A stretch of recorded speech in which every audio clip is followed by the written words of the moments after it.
we better hurry then. Yeah. Nicole will kill me if I'm here for I don't think my wife would like it either. Yeah. So yeah, mine's asleep, so I can do she 5 won't hours. know. Yeah. Anyway, we're rolling, by the way. Oh, nice. Okay. Yeah, so, all right, let's bring it in. Do it. Oh, hold on. Okay. There it is. Do we need to do it again? No, because it's, well, yeah. Let's do it again. Okay. All right, here we go.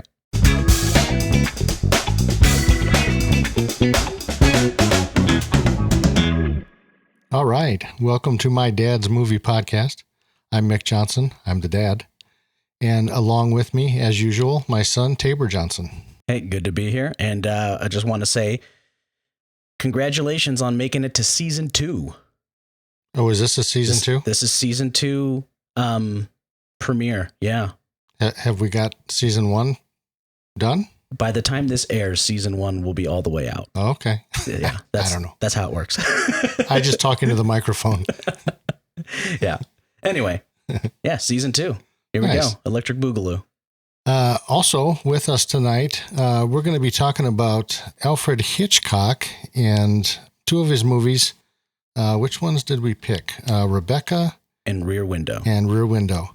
But our special guest tonight that's going to talk to us about that is Jared Stull from Stull Train Creative.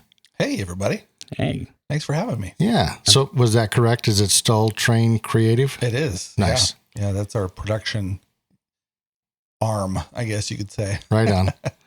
So that's kind of cool. It's funny, the other day I was at work and I was talking to a guy who works in the model shop, talking about the short film that we worked on and stuff. And he said, hey, my daughter was in a short film that was at the Cody Newton Fest last year. Cool. And I'm like, really? Oh, that's really cool. Who did she work with? And he's like, let me look it up. Oh, it was Stull Train Creative. Oh, dude, that's awesome. So I'm like, that's who we worked with on ours. What did we do last year? Was that the locker? That might have been the locker one that we did last year. Okay. I can't remember. I wrote down what he said, but it's at work, sitting on my desk. Yeah. So I can't remember. But Also, I'm going to turn off this fan. yeah, This one right here? yeah. Well, it's the only one that's up there. That's the That's medium. the biggest fan of the podcast right there. Yeah. Well done. One more click. One more. That's low. And if you want it off, it's one more click. I would prefer it off, if that's Well, it's all about you. okay. We're getting a lot of wind noise. So Anyway. yeah, back to Jared for a minute.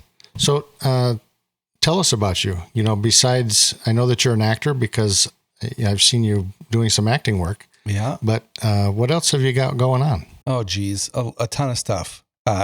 Primarily, I guess I'm a dad. I have 5 kiddos. My Okay. oldest is 21. My youngest is 6. 4 girls. And we finally got a boy at the end. And they keep us busy. They're all involved in different things. The 6-year-old is starting to get into sports. So that's something. Right. But all of them are professional actors. That's the interesting thing. They've all been paid for commercial work, features, short films. Really? The whole works. Yeah. Oh, wow. So we all are involved in that creative side of making films, commercials. So this literally is a family thing. It is. Stull Yeah. Train. Stull Train is our last name is Stull, and Stull Train is kind of the nickname that I gave us years and years and years ago. Right. And we've added different cars. Okay. And then finally we got our caboose with the little guy. So, and he was in the movie, the last one that we did, the Bigfoot Falls. So Yeah. So the littlest guy yeah. that was on that. Okay. Yeah. Awesome. Yeah, blonde curly hair. Does Yeah. not look like me at all as far as the hair goes.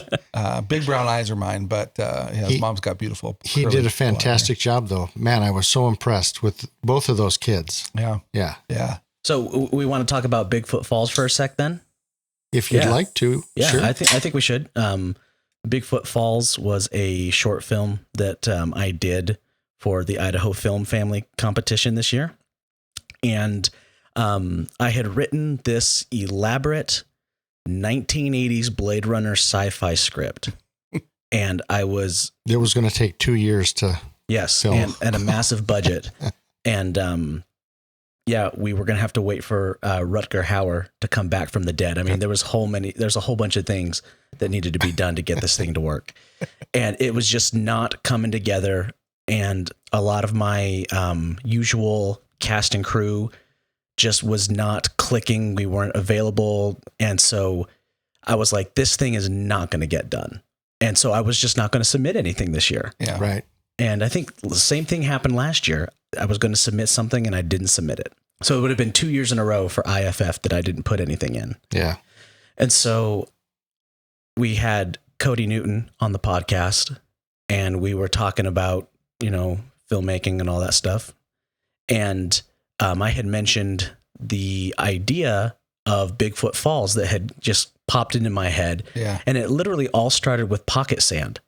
It was that one scene where he throws the ashes into Bigfoot's face and the entire movie just evolved Formed around that. Yeah. Yeah.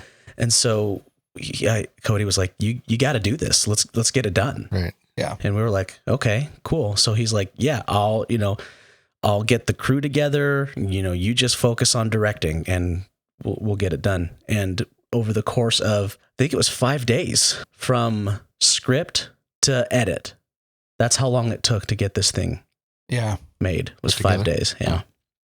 And so that's pretty quick once you know what the vision is and you get it written and then it's off to the races. Right. So when I had originally written Bigfoot Falls, I had pictured younger men in their 20s, and like maybe the youngest brother was like in his like late teens. And I was going to, I was going to cast Christian Downey in it from our Bigfoot episode. Right. And then Cody said, well, I have Barry coming to town to film my thing. He's like, good old Barry. You should talk to Barry about being in it. I was like, okay, I like the idea of Barry.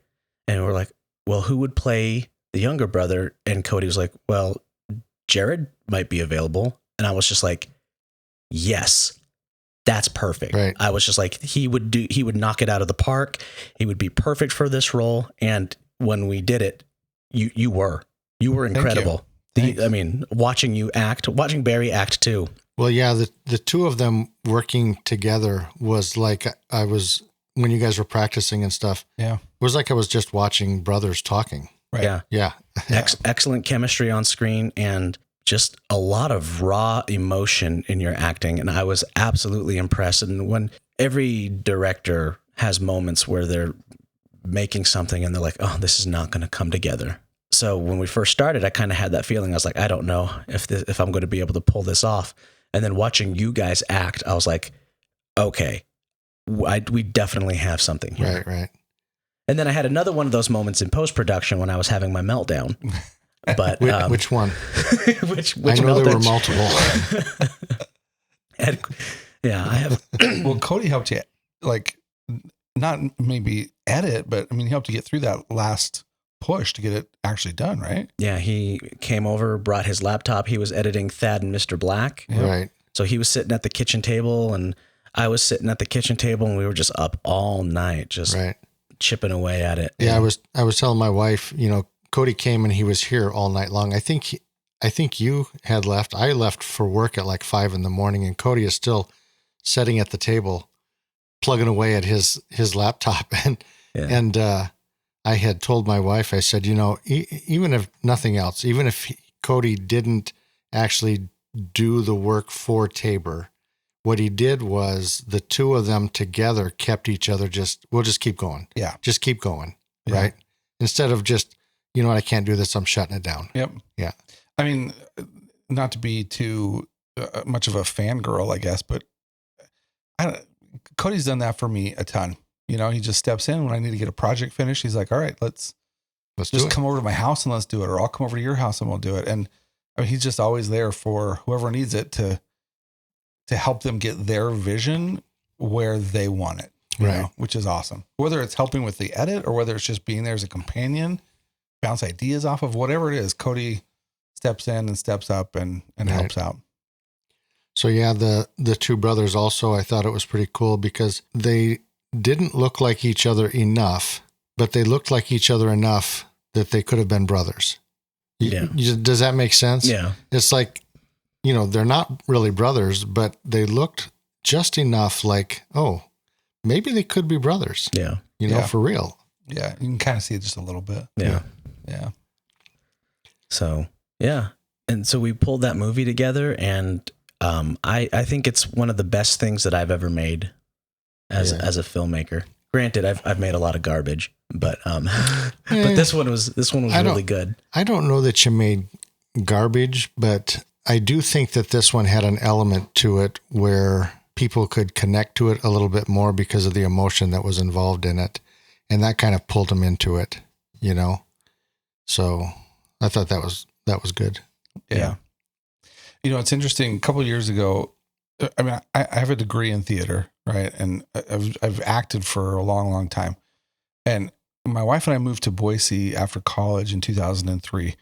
And our primary thing was getting acting jobs. Like we would get hired by production companies in Boise and Meridian and Nampa, and we would just act for them. It wasn't until, I don't know, probably 7 or 8 years ago that I had this idea for a short film, and it was about a rooster that terrorized this girl. And I wanted to make it very, very serious, but the joke was that, the whole time you think you're talking about a guy who's terrorizing this young girl. Oh, I gotcha. And then at the end, it's, you don't know it's a rooster till the end. Yeah, until you see the dead rooster in the kitchen, So I wanted to treat it really, really serious. Like there was blood on the older sister and whatnot. And I always thought, no, man, I need to hire a director for this, and I need a camera crew, and I need this, and I need that. And I just had this huge vision in my mind of going to these commercial productions and I need a lighting guy, I need a sound guy, I need all these things, right? So it was this giant barrier of entry for me to actually make my own stuff. And then I had a friend and a mentor named Brandon Fisher who runs a local company called Fish Dog Productions. And he's like, hey, if you got an idea, let's just do it. Let's take a Friday and do it. And that was it. Having him say, no, we need you, me, your wife, a couple of actors and some props. And that was it. Yeah. And then we were off to the races. And a couple of days later, I had a film that we had shot and cut. And I mean, it wasn't perfect, but it was something that came out of my head and ended up on screen. And I was like, wow, we can actually do this. It's not like we have to go have a huge Hollywood production. We can actually do this with friends, with people we care about, with people that are passionate with us.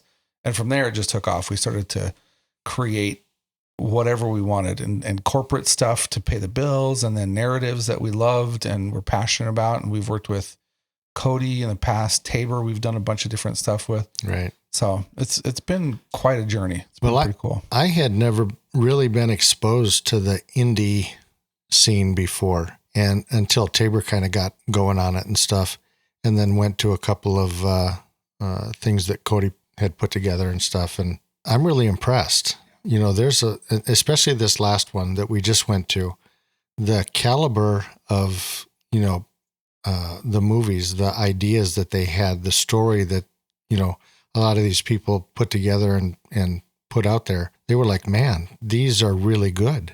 Yep. So, yeah. Yeah. You don't need millions of dollars.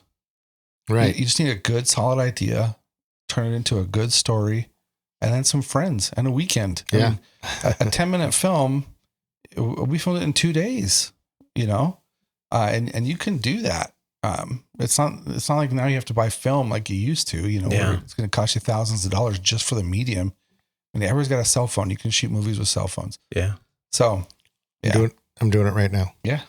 My very first short film that I completed, I mean, I started several things when I was younger, but the first one I ever completed was shot on an iPhone.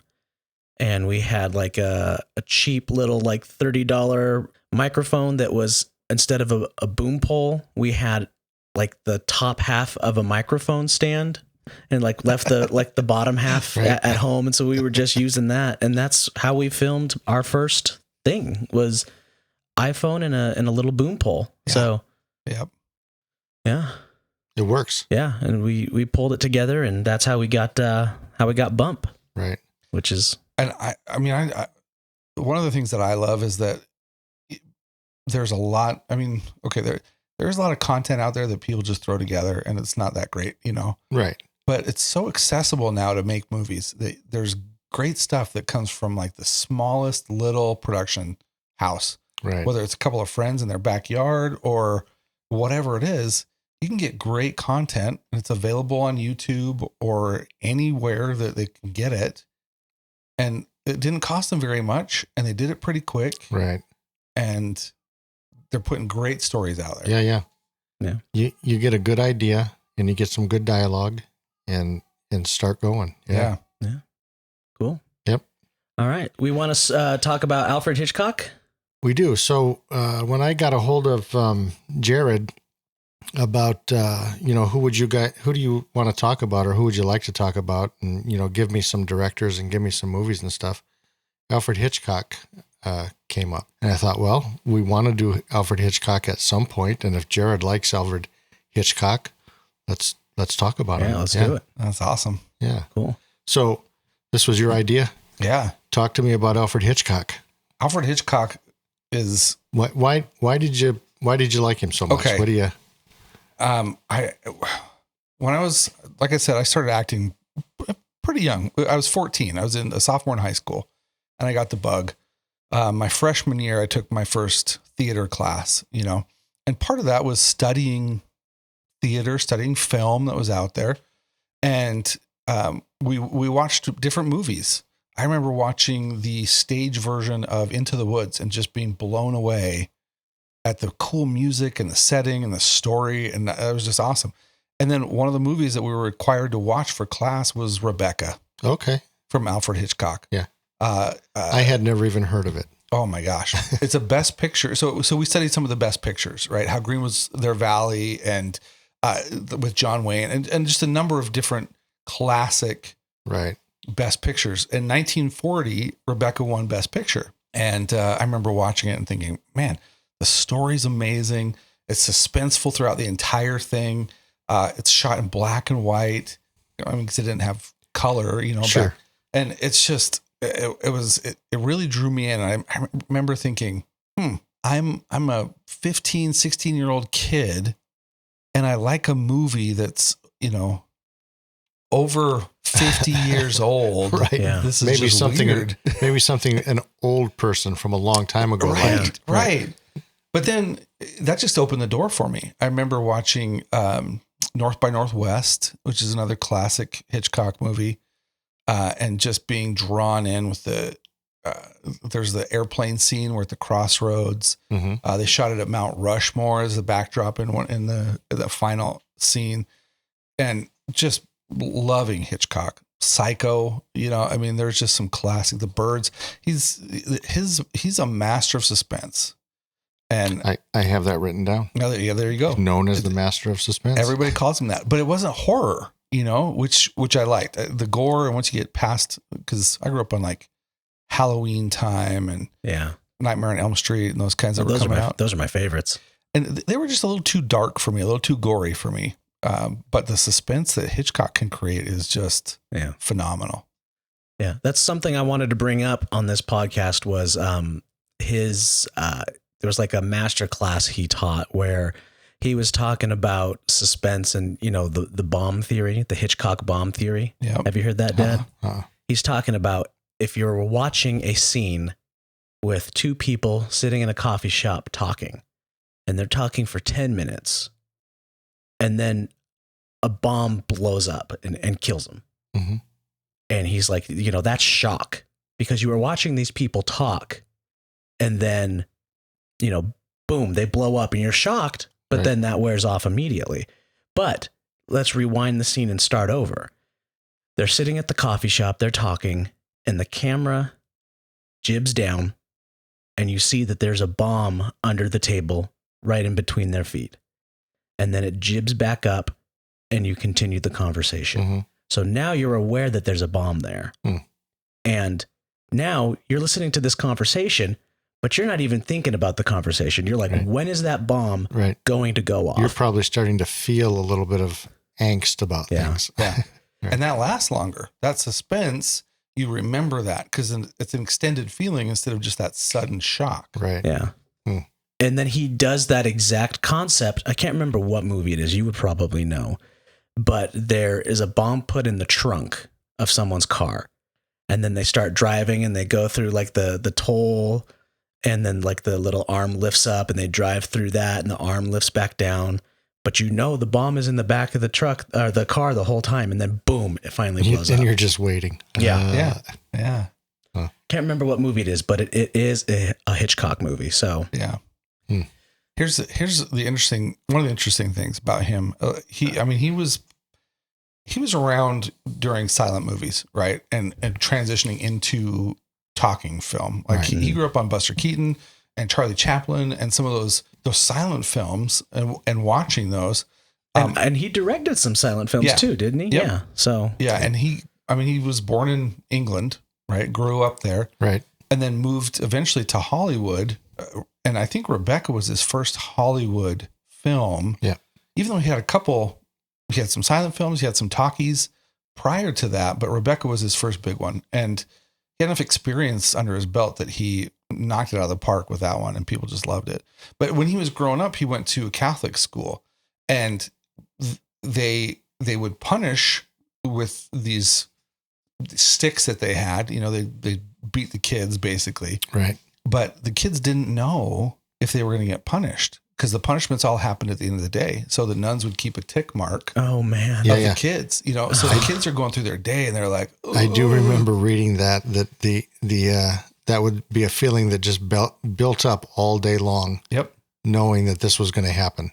Right. And then at the end of the day, how many do I get, or do I get any at all? Right. So, I mean, the thought is that, okay, well, he lived with this feeling of suspense. It was just natural for him to build it into his movies, because, that's kind of what he went through when he was in school. Yeah. If I could go back in time and be a dad and have my kids little again, I might adopt that, that end of the day punishment thing. Yeah. Just keep everybody on their toes. What's going to happen? Yeah. Yeah. That would have been healthy for me. Yeah. So, Alfred Hitchcock, he was knighted. He's Sir Alfred Hitchcock, which I didn't know. Yeah. That's kind of cool. Much later in life. He was 79 when he was knighted. Yeah. Yeah. I think I read it was, and shortly after that, he passed away. Yeah. Just a year later. Yeah. A little over a year later. Yeah. Wow. Okay. But he did it. Yep. He got it. So cool. Yeah. He got a Lifetime Achievement Award that same year. I think from the Academy. The funny thing is, he never won an Academy Award for Best Director. He had a couple of Best Pictures and some other Academy Awards, but he never won an Academy for Best Director. I think he was nominated 4 or 5 times and just never won, which is weird to me. Huh. But yeah, Cody was on and we talked about this. We had a conversation about this. Like, how are you able to tell the difference between a movie that should have been nominated for Best Picture and a movie that should have been nominated for Best Director? Like, how can you tell the difference? Because if it's nominated for Best Picture, it had to have had the Best Director, right? How can a movie win Best Picture but not win Best Director? So that's something that we've, that's interesting. Talked about and stuff like that. Yeah. I would think Best Picture would go almost more of an ensemble type of award, right? Because Best Picture is going to include costuming, sound, editing, right, production design. It's an overall. Yeah, the whole package. But you're right. Yeah. I mean, acting is in there, which is directly involved with the director himself or herself. Mm-hmm. Yeah. I mean, it would be different if you could be nominated for Best Director because subjectively everyone thought your film was the best. But Best Picture was an objective award where there's no voting, there's no if, ands, or buts. You win Best Picture if you have the most awards at the end of the night. Yeah. Yeah. So if that's how they did it, then you can kind of differentiate. You're like, oh, The Godfather was amazing. It was really well directed, but it did not win all these other awards. This one won all these other awards, so that one wins the title of Best Picture for the year. Yeah. Right. Speaking of that, did you hear this controversy that's in the... Did you hear about this? Yeah. I did. J-Lo? I didn't hear. That starting next year, all of the people who are in charge of voting for the Academy Awards have to watch all of the movies. They weren't watching all of the movies. Oh. They were watching some here and there and then casting their ballot for what they thought was Best Picture. And so everyone was like, how could we have gone this long? And these people who are choosing what the Best Picture is aren't even And they watching. haven't seen it. Watching all the movies, yeah. Huh. I watched an episode of Adam Ruins Everything, and he's talking about what actually goes into the Oscar nominating process. And there's lots of gift baskets and lots of Rolex watches, and they have parties where they bring all the people who are voting over and they butter them up and stuff like that. Right. And so It's interesting. I think of it like the Heisman Trophy. You know, I know this is a film podcast, but let's drop a little sports in there. we can talk sports. Let's do it. Like in 1990, was it 90? Ty Detmer at BYU won the Heisman Trophy. And I was, so 1990 was my sophomore year in high school, same year I started acting. So I was curious about the Academy Awards, you know, started to look at them and think, okay, who's nominated for Best Picture and that kind of stuff. We didn't have the internet, obviously, at that time. I had to read it in the stinking newspaper. But I remember hearing about the Heisman Trophy and thinking this is very similar to how the Academy Awards are marketed, essentially, because it's a marketing campaign. Right. You figure out, okay, this movie, we could really get it into the Academy Awards. So then they put a big budget behind it and market it towards. Yeah. For your consideration. Exactly. Yeah. Exactly. And they do the same thing with the Heisman. If a school really thinks that their best player is going to be Heisman material, then they'll put a huge marketing budget behind them. I see. And push it. And it's interesting how much money influences those things that you think are just awards that should be given out for talent. But is this really the best, or did somebody just get the best gifts to make it the best? They did a For Your Consideration campaign for Nicolas Cage for best supporting actor? I think it was best supporting actor for Longlegs. Okay. Did you see Longlegs? Yeah. That movie's so insane. Yep. I can't stop talking about it. I love that movie. You're going to have to watch it. You're going to have to watch it. It's insane. It was one of my favorite movies of the year. Well, I think as soon as you say Nicolas Cage, I just automatically assume it's probably insane. Yeah. And it was directed by Osgood Perkins, who is the son of Anthony Perkins, who was in Psycho. Nice. Yeah. We're back. Here we go. So that's cool. We want to talk about Rebecca first, or we want to talk about Rear Window? Well, actually, I'm not done talking about Alfred Hitchcock. Okay. So his mom, Emma Jane Hitchcock, and his father, William Edgar Hitchcock. Edgar. That's the name you have. I know. You have problems with. I always think of Edgar Suit from Men in Black. Yeah. So I never say it right. They were greengrocers and poulterers. Yeah. I don't know why you couldn't just say they ran a store. A chicken farm. Right? Yeah. I don't know. That's what they were. Store. Yeah. And one of the things I thought was kind of interesting, the household, the atmosphere was characterized as a place of discipline. Yeah. So did he ever have a moment where he could breathe? Where he just could relax? He's just always right on edge. He gets beat at home. He gets beat at school. Right. Gosh, poor guy. Well, I mean, his dad passed away when before he left the house. I think he was 14 or 15 when his dad passed away. His dad was pretty young. His dad was 50 when he passed away. So, you know, he took it upon himself at that point to take care of his mom. He had older siblings, but they were out of the house. So it kind of became his responsibility to start working. Right. And he was interested in being an engineer. He was pretty logical and analytical. Right. You know, kind of that. It shows in his filmmaking. It does. Yeah. 100%. Very technical. Very technical. Yep. Yeah. It carries over into how he sets his movies up, scripts, shooting, the whole works. But that was his, from the time he was like 14 or 15 until he was about 20, he was studying to be an engineer. So. That's kind of cool. How did the switch happen? What made him decide, I'll do this, He got a job. He was taking classes in the evenings And he was studying to be the engineer, but then he got a job working as a copywriter. Yeah. Creative writer. So he started doing some creative writing for a company, and I think his upbringing had a lot to do with that love that he found of creative writing, cause it was very disciplined. The Catholic school, his dad being strict, and then all of a sudden being able to explore some things that were a little less strict, and more imaginative. And it just kind of blossomed and bloomed from there. And he started writing and started creating, and his whole world opened up at that point. Right. Yeah, that's pretty cool. Married to English screenwriter Alma Revel. Yeah. And you know what the funny thing is about her? When he accepted his Lifetime Achievement Award, he wanted to thank 4 people. I can't remember exactly what he said, but there was 4 different categories that he had, and he's like, and their names are all Alma Revel. It was all his wife.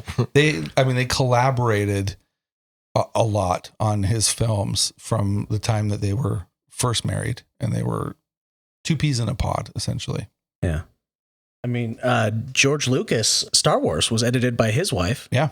So, I mean, we can thank the creation of Star Wars to her, because apparently Star Wars was an absolute mess when it got into when it got into post-production. Yeah. That she saved the edit. Well, nobody believed it was going to be anything. The actors didn't think it was going to be anything. They just, they just thought it was trash. And then it turned into this sensation. Yeah. I guess that's what editing can do. Yeah. And a good woman. Yeah, and a good woman. Yeah. Right. Scorsese's editor is a woman, Thelma Shoemaker. And, a lot of his success is credited to her. And he said, women think differently. They see things that, a man sees things one way and a woman sees things another way. And when you have a male director and a female editor, you're kind of exploring all of these different things, and you can look at it from different angles and stuff like that. Same thing happened with, I think it was Mad Max Fury Road. It was directed by, I'm having a hard time remembering his name right now, but I'm going to leave a blank spot here. His name is, and then I'll edit that in there. George Miller. That's what it is. George Miller. Okay. Insert George Miller. The boop herp. But his wife edited Fury Road. Okay. Yeah. But she doesn't do action movies.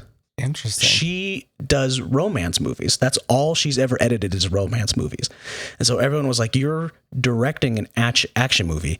You should have an action director edit this thing for you. And he goes, no, I directed an action movie, and she's going to edit a romance movie. And the way that those two are going to mesh together is going to be incredible. Yeah. And so that's kind of cool. Yeah. Yeah. So, all 3 of us are married. Yeah. Yes. And my wife luckily is very, very involved in our production company. And I will be the first to admit she is much more talented than I am. More organized. She has a better eye than I do. If anybody out there is hiring for production design, she's available, and she is phenomenal. Right on. She's so good. I regret my job is as the husband is I carry the stuff. Yeah. And then all the creative stuff comes from my wife. Yeah. I regret not asking her to help do production design for Bigfoot Falls. I think she would have, made that camp look extraordinary. Yeah. She would have knocked it out of the park. Yeah. And she does it with whatever you have. She can do it on a minimal budget. She can do it on a huge budget. She's worked on big feature films. She's worked on small indies. She's terrific. Yeah. Cats. Yeah. I'm not even shooting him. I'm just shooting his water bottles like a threat. I'm making a big puddle over there. Yeah.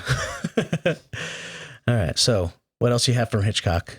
Representation of women came up, and then relationship with actors came up. Oh, yeah. So okay, let's get into I've got heavy stuff. Representation of women, and I don't know if this is like true all through all of his whole career, but Hitchcock's portrayal of women has been the subject of scholarly debate.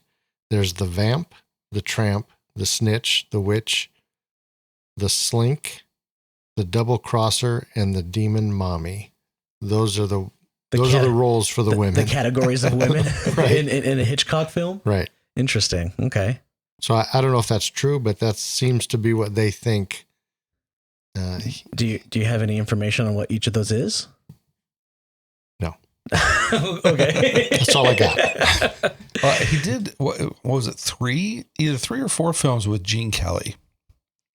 And, oh, man, the blonde bombshells that he put in his films.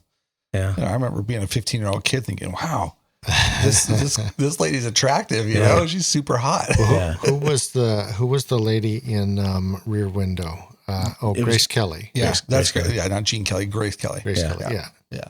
Well, and even the one that was in Rebecca, Joan Fontaine. Yep. You had Tippy Hedren in The Birds. Yeah, he worked with all of the Cary Grant. He did a number of films with. Cary Grant is North by Northwest. It was like that Quentin Tarantino thing where he works with a lot of the same guys. Like there was Cary Grant all over that IMDb.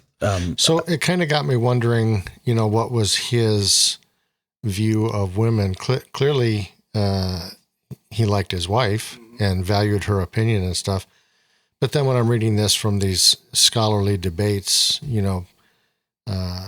does he think of women only in this way, in these types of roles, kind of the witch, the tramp, these types of things, or are they just happen to be, these are the characters that are working for this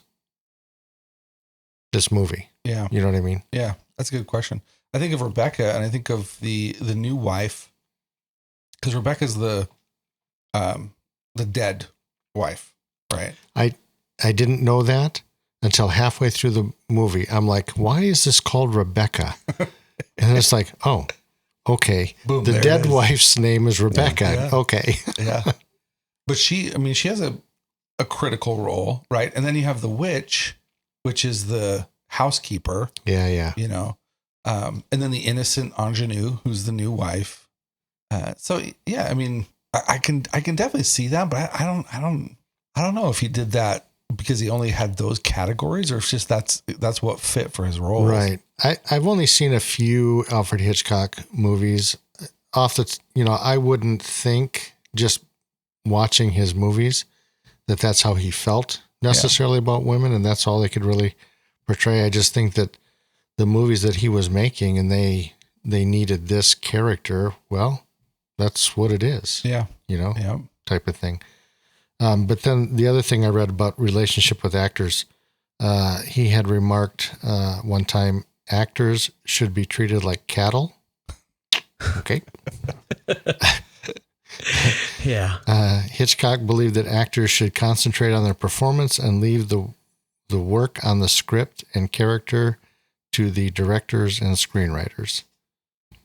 So I don't know. Yeah, that's a different era. Yeah. We are certainly a lot more collaborative with actors now than we were back then, especially in the studio system. Even back in the studio system, the directors didn't really even have a say on everything. Right. The director directed the movie, but he had no control over production design, had no control over costuming. He just showed up that day and directed the movie. The actors.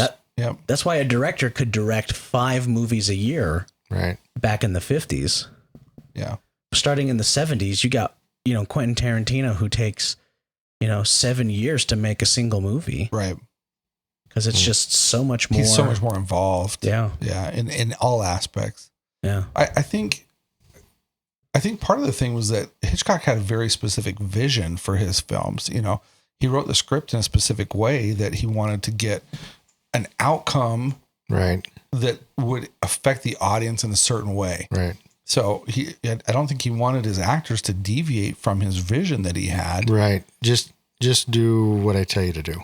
Exactly. Yeah. That being said, he was also a huge prankster. He did. Yeah. He had jokes with his actors that he would pull on them on set often, to the point where it wasn't, his sets weren't disciplinary sets. They were places where people would come to to work. Yeah. But they'd also come back to work. Like Cary Grant was working 4 times, you know, and So it couldn't have been too bad. right. Yeah. I mean, a number of different actors, good, top quality actors at the time, worked with him over and over and over again because they liked his work. They liked what he did. They liked the set, and they had fun. Yeah.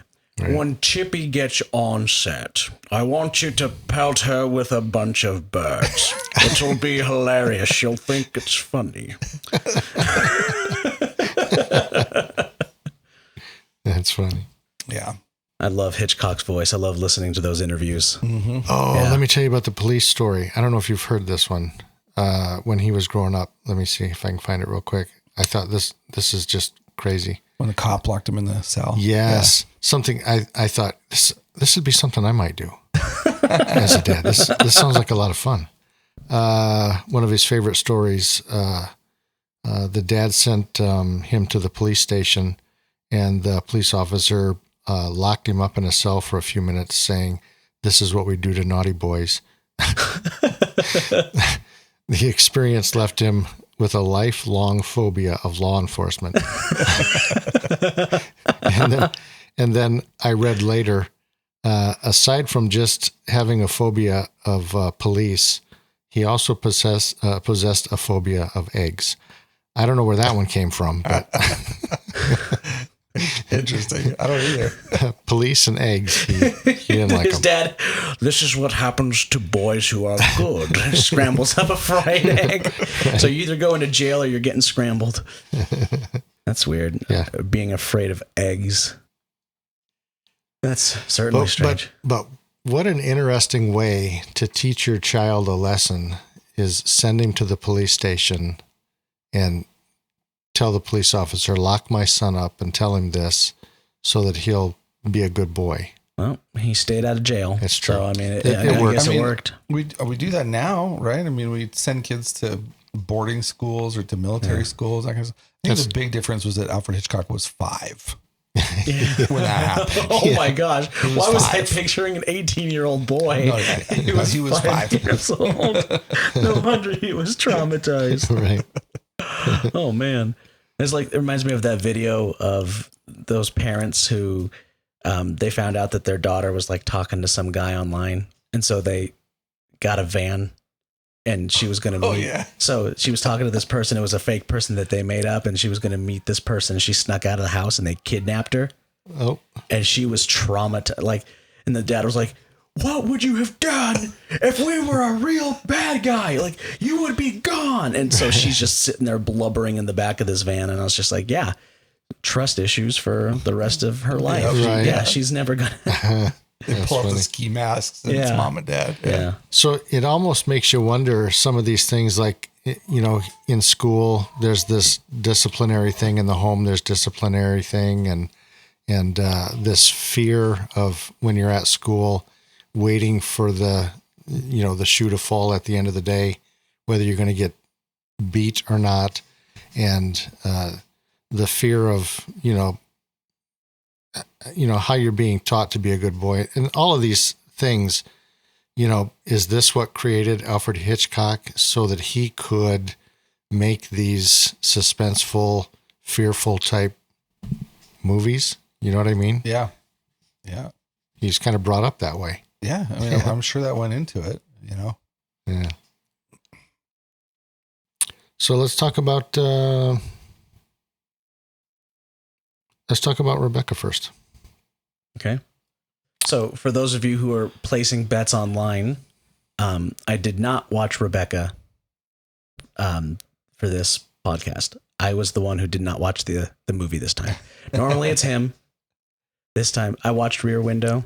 I got home from work this morning and watched Rear Window. Nice. But I did not have enough time to watch Rebecca. I did. I sat down and watched both of them. Nice. And I liked both of them. I think for me, I was probably going into I'm thinking about movies nowadays. Mm-hmm. And now I'm judging an Alfred Hitchcock movie that was made, 400 years ago. And it's like, I'm still thinking of, where's the action? Right. But his is all they were very suspenseful, and the way that they used the camera and the way that they used the music to keep things this, heightened sense of, fear or whatever it was. It was really good. Yeah. So, all right, let's talk about Rebecca. Yeah. All right. So what do you got? Since you didn't watch it, tell me what you thought. I thought I had more time. Nope. I know it was 1940. 1940. Yep. It won Best Picture. We talked about that already. And I knew it was his first American film, and that's all the information I have. I started looking at the plot synopsis a little bit so I can kind of catch up and keep up with you guys. Yeah. But from what I know, it's about a man who his wife passed away. Yep. That's Rebecca. See, I knew that from the beginning. Yep. I saw the opening scene where he's standing on the cliff and he meets the new wife. She's never named, from what I understand. Is that she never... Correct, yes. She doesn't... You don't know her first name or anything. She just becomes the second Mrs... what is he? De Winter. Yeah. Yeah, so... Anyway. And this is the one that you watched in college, right? High school. Yeah. Oh, high school. Yeah. High school. Okay. Have you watched it since? Yeah, a couple of times. Okay. I didn't watch it again for this podcast, but it was probably 3 or 4 years ago last time I saw it. You'll still probably know a lot more than we do. I don't know. We'll see. So yeah. Laurence Olivier Yeah. is Maxim de Winter. Joan Fontaine is the second Miss de Winter. The housekeeper, Judith Anderson, she was a little creepy. Yeah. She was scary. Yeah. Yeah. Yeah. She's the witch archetype that you talked about. Yeah. Yeah. For sure. Let's see. Yeah, so that scene at the beginning you were talking about, where he's standing on the cliff. If she hadn't come along, he was probably contemplating suicide, I'm thinking, right? I would, yeah, I've always assumed that. Yeah. Yeah. Because you see his feet, and they're just kind of inching a little closer, and I'm thinking, yeah, I think he's going to kill himself. Yeah. Yeah. I mean, right out of the park, he sets it up as suspenseful, Right. It could be the end for this character right out of the gate. Right off the bat, yeah. And then he pulls back. He gets rescued. Yeah. And I'll say this real quick, especially in regards to Rear Window, but other Hitchcock movies as well. When I watch these Hitchcock movies, I see these things and I kind of go, ooh, were you able to talk about that back then? Were you able to show that back then? Like, because we do a lot more now. Yeah. And so I'm not fully aware of what you could do and what you couldn't do back then. There's actually in Rear Window, when we get into that, there's some stuff in there that I'm like, holy crap.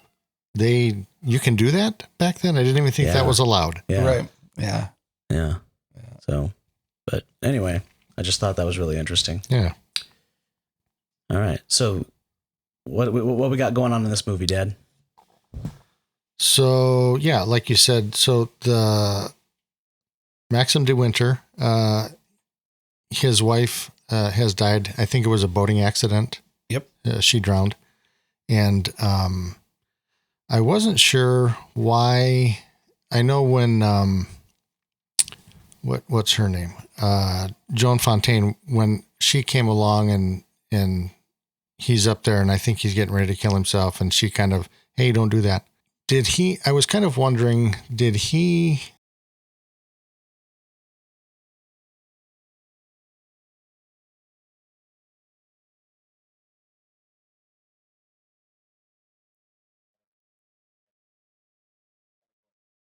Yeah.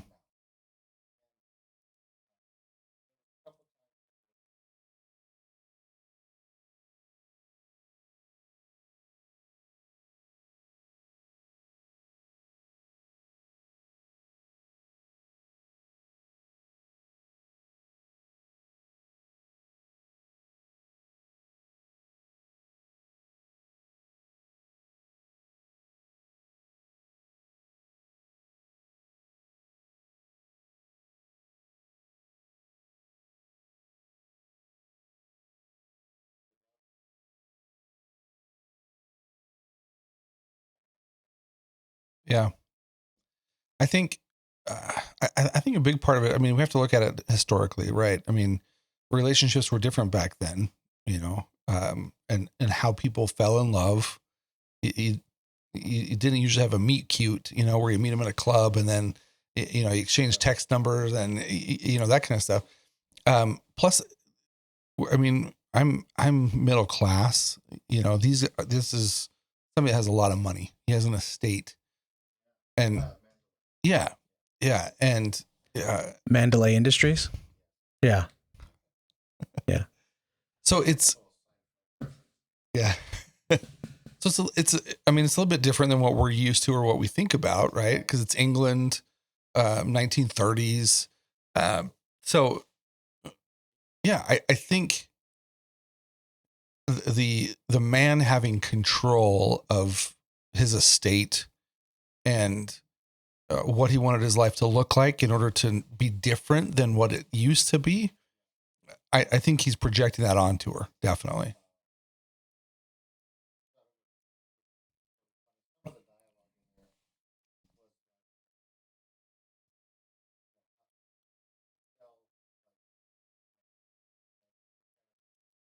Right.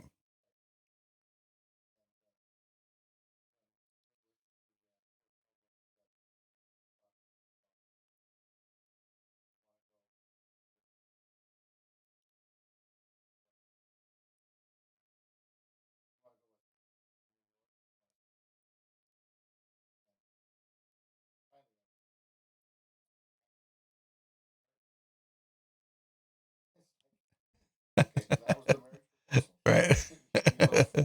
Yeah. My wife would have smacked me if that's how I proposed.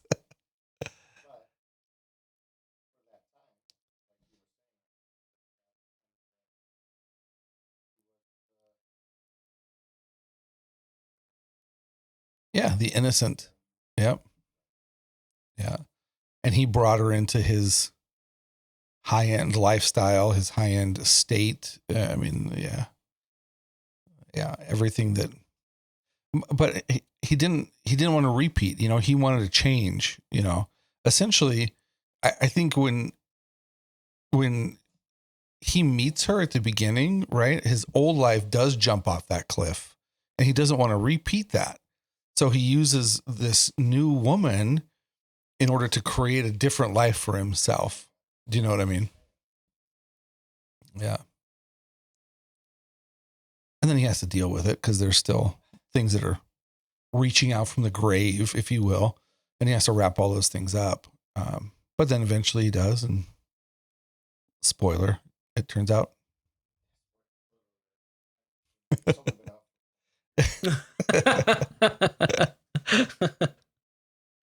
Yeah. You said spoiler alert and didn't give me the spoiler. What happens? It turns out good. Oh, okay. It turns out fine. Okay. All right.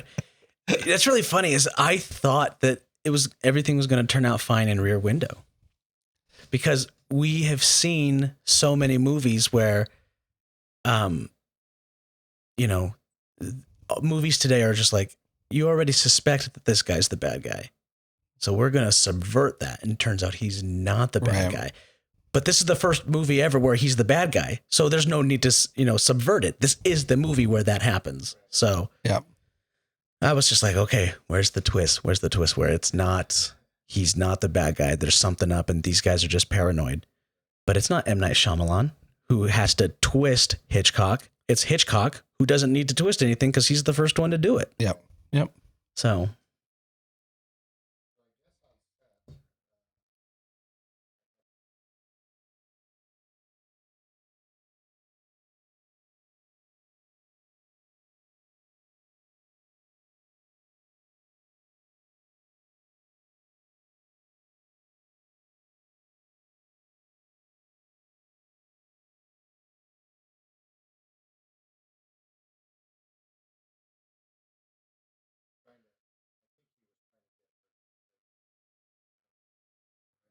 Trying to get her to walk off set. And he's like, well, look, she left. She quit. Let's get,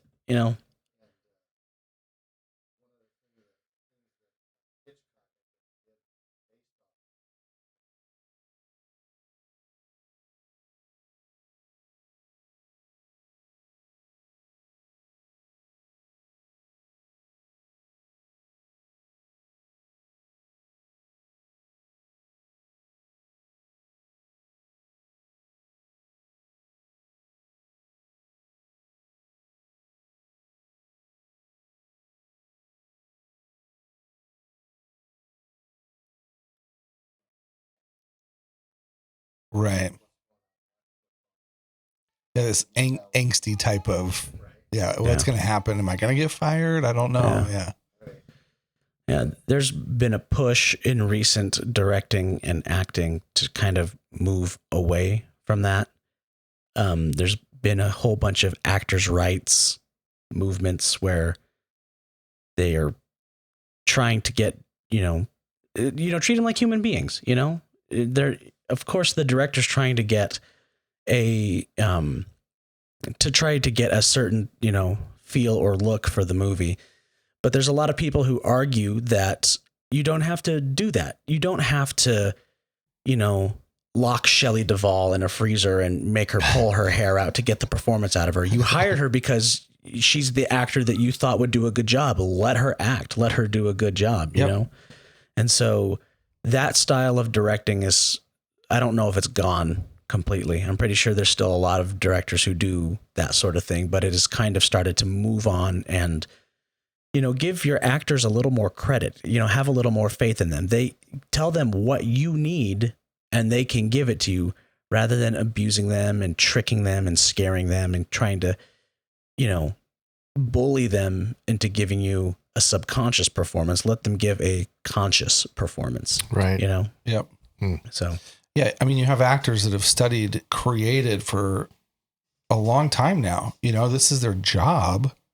Right. Let them do their job. Give them the parameters and then let them do it instead of tricking them into it. That's a recipe for disaster. Right. Yeah. Yeah. And unfortunately, it seemed like a lot of this directing technique kind of tended to be targeted towards women. Yeah. Yep.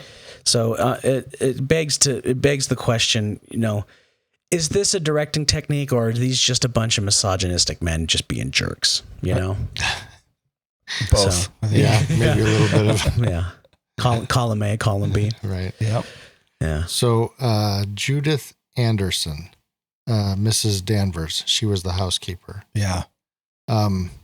We had her character was, like I had said, was a little creepy, but I had seen that actually Hitchcock had instructed her to blink as little as possible while she was filming because they wanted that unease. That unsettling. Why is she not blinking? Yeah. What's wrong with her? Yeah. Yeah, that's interesting. It's a little psychology thing, that is just subtle that you don't think about. Uncanny Valley. It's like, that's not human. Right. Humans blink. Why are you not blinking? Yeah. It's the same thing that they did with Arnold Schwarzenegger and to a greater extent, Robert Patrick in the Terminator movies, where you don't see them blink. There is a couple times where Arnold Schwarzenegger is shooting his gun and he blinks because he said that's just the smoke coming off the gun. He couldn't do it. But Robert Patrick one-upped him and was able to pull it off. He knew that Arnold had attempted to do that in the previous film and couldn't do it. So he insisted that he was going to be able to do it. So anytime you see the T-100 or T-1000 right. shooting his gun, doesn't blink blinking. at all. Yeah. Wow. That's cool. Yeah. He's a freak. Yep. Those are good movies. We should talk about those. We got to find out who our James Cameron not guest right is. this minute. Oh yeah. I know. There was something else I lost my place. There was something else I was gonna say about the Uzi 9mm. Yeah, probably. Yeah. Oh, that was it. The not blinking thing. Yeah. So, back when these movies were being made, they didn't have like tons of special effects stuff. And the way that Hitchcock, kept suspense and kept you uneasy and stuff, he had to use these little psychological things. Yeah. Like you're saying, where, well, don't blink and that will make people feel uneasy. Yeah. Or use the violin right here type of thing to and he was good at it. Yep. Getting that really uneasy feeling out of just these little tiny things. Right. See, and we've talked about this before, where the limitations of money and the limitations of time have led to a lot of really good, amazing things to come out of filmmaking. And we lose those when we throw money at a movie and when we add CGI and stuff like that. So we watch Hitchcock, and of course these movies are older now, but this guy was a tried and true director who did really awesome things. And if you watch these things and study these things, there are things you can pull from these older movies and apply them to newer movies because they're not being used in newer movies anymore. Right. And so, they don't have to rely on that stuff because now they're relying on, the special effects stuff for the editing type things. So they're not using these tricks now. Mm-hmm. Yeah. I watched a Studio Binder episode on Hitchcock to prepare for this, and they were talking about how Hitchcock was the master of the long take. And we don't see that very much anymore. Oh, no. What's the long take? The long take is where you let the actors basically act out the scene and you don't cut from take to take. So rather than filming, Jared over here and Barry over here and cutting between the two during the conversation like we did for Bigfoot Falls, we would do one long take and let them just act out the scene. And, of course, like there'd be more movement and stuff like that. And the example in the video that he used was the movie Rope. You familiar with that one? No. Rope is a Hitchcock movie that was designed to look like it was shot in one take. Yeah. Oh, really? And it's not, because it was impossible back in those days because you could only get 10 minutes out of a roll of film. Right. With digital, you could shoot for a full 90 minutes and pull it off, but you couldn't do it back then.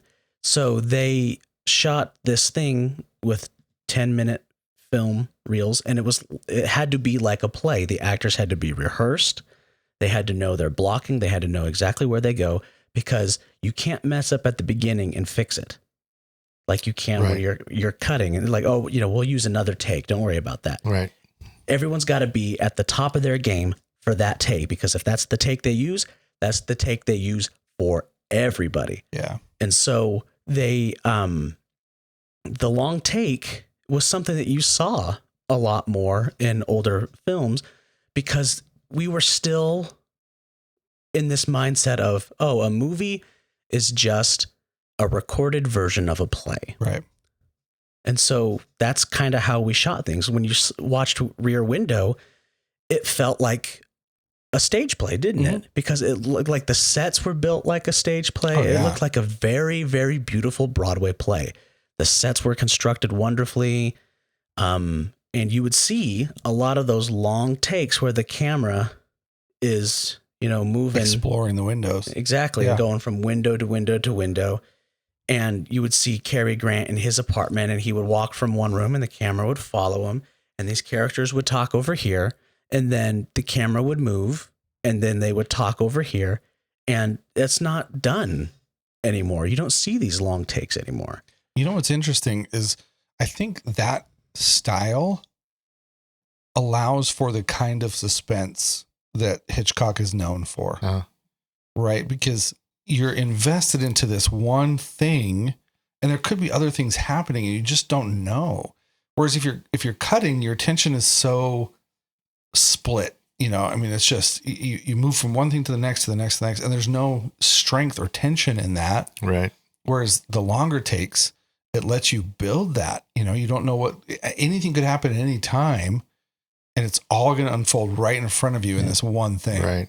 Yeah. So cutting is used for like the transfer of energy.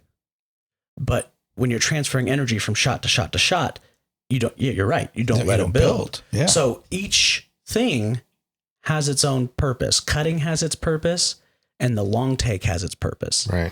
And I guess being a good director, you have to know, like, I don't know if I'm experienced enough as a director to know when to use the long take and when to use the cutting. Yeah. I'm getting better, but I don't think that I'm nearly as experienced as Hitchcock was. And you're absolutely right. When you're talking about how just that long camera, and you kind of subconsciously, you're like, why? And I don't know if older audiences were like this, but newer audiences are, where they're like, why aren't we cutting? Yeah. You're waiting for that cut. Where's the cut? Why does this feel so uncomfortable? Because we're so ingrained. It's so ingrained into us. TV, YouTube videos, Instagram reels now.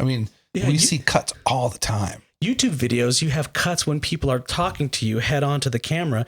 They'll be talking and then it'll cut to something else that they're saying. You just get these jump cuts. Yeah. It's cutting unnecessarily.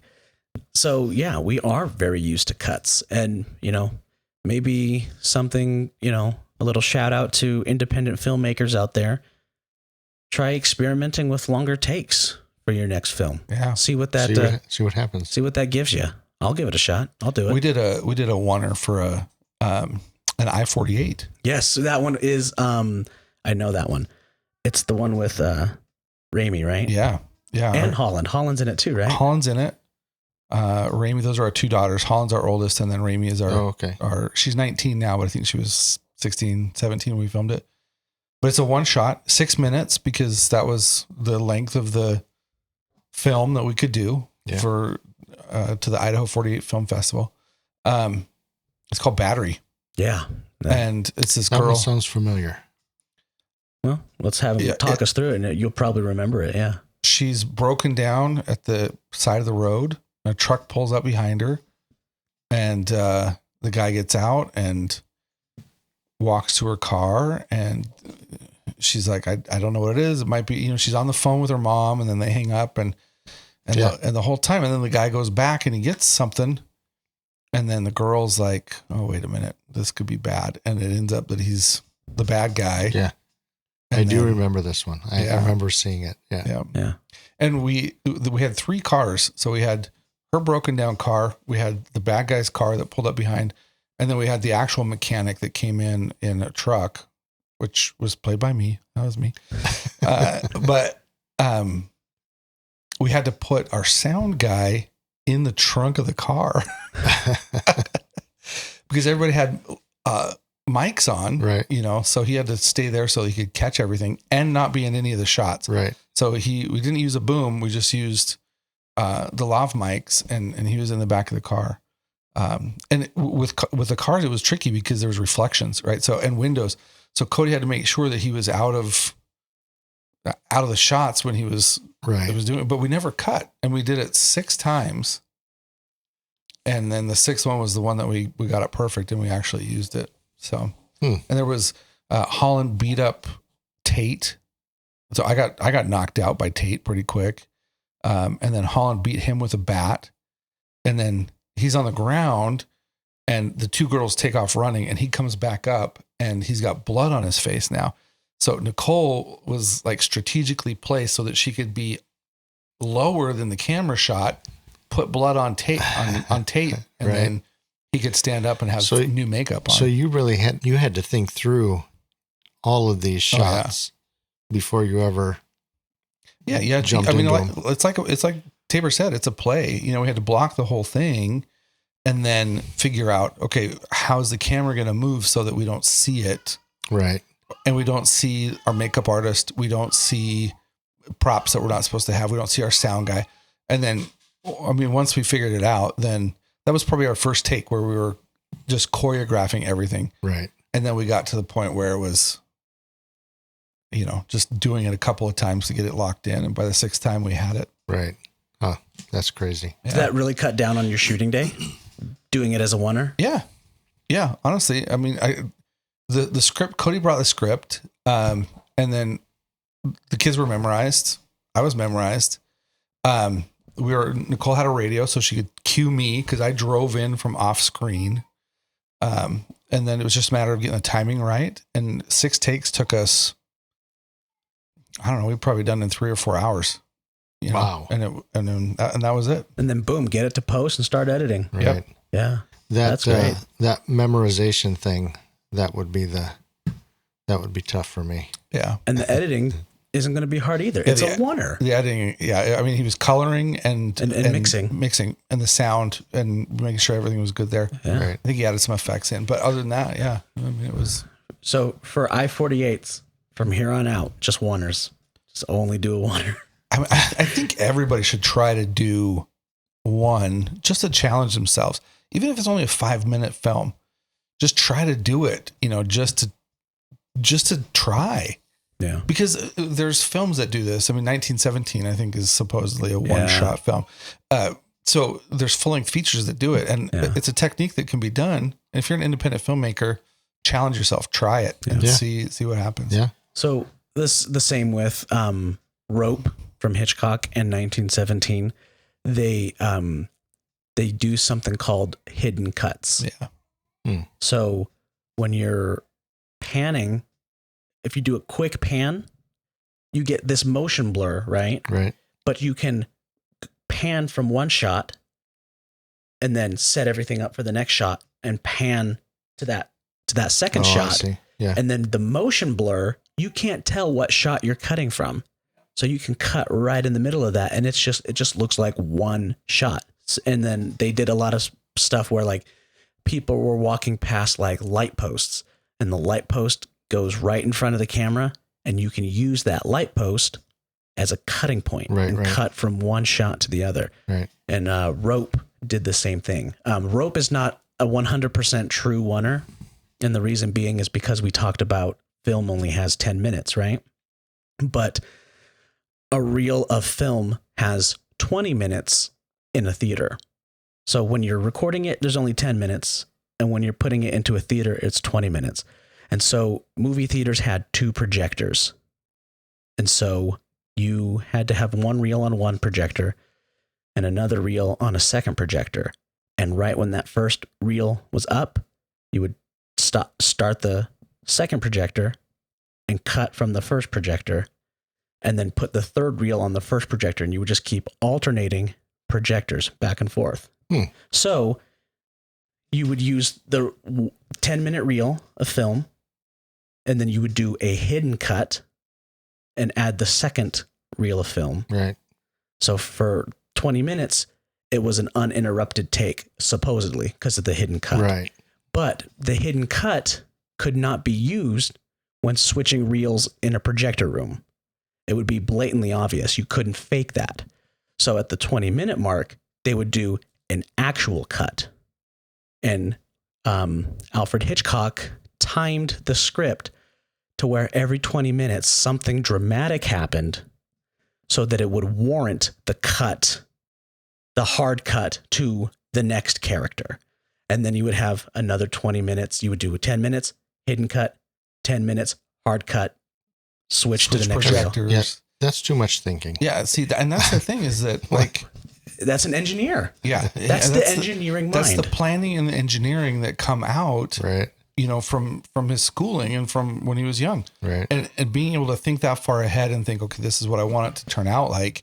Here's how I need things to happen. And to plan it so specifically, I mean... That you have to have something dramatic happen at 20 minutes exactly, because that's when you got to cut. That's when you have to cut, and the reel is going to change to the next reel in the theater.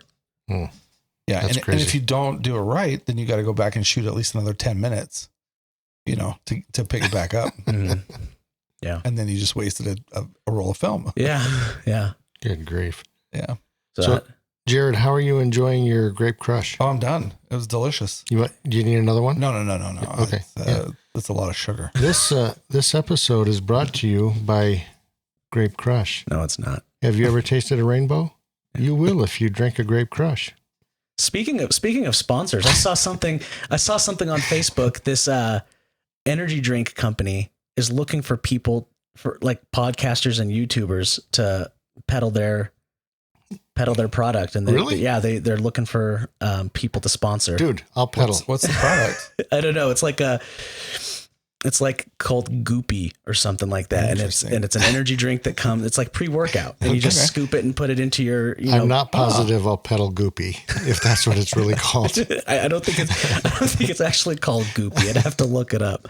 I bet if I open up my phone, the first 3 posts on my Facebook are going to be Goopy, because they've been targeting me hard. I bet if I open up my phone, now that we've talked about it, within a couple of... Oh, yeah. Your phone's listening to it. Yeah, 100%. Yeah, that's a cool short film. Targeted ads. Like they're hunting you down. Yeah. And like you throw your phone away, and then all of a sudden the people you start meeting on the street are advertisements. Oh, I like that. And like the people that are closest to you can kind of keep tabs on you. Like my wife could keep tabs on me, looking at the advertisement, so she knows what I've been talking about with other people. Yeah. Hey, so you think that's not happening? Oh no, I think it's happening. 100%. My wife isn't keeping tabs on me. Well, but I know of, I guess. Yeah. Maybe she is. It's just like that scene at the campfire for Bigfoot Falls. I wanted Barry to do that, grab the beer and go, now that's a beer. Yeah. Look at the camera. Now that's a beer. Yeah.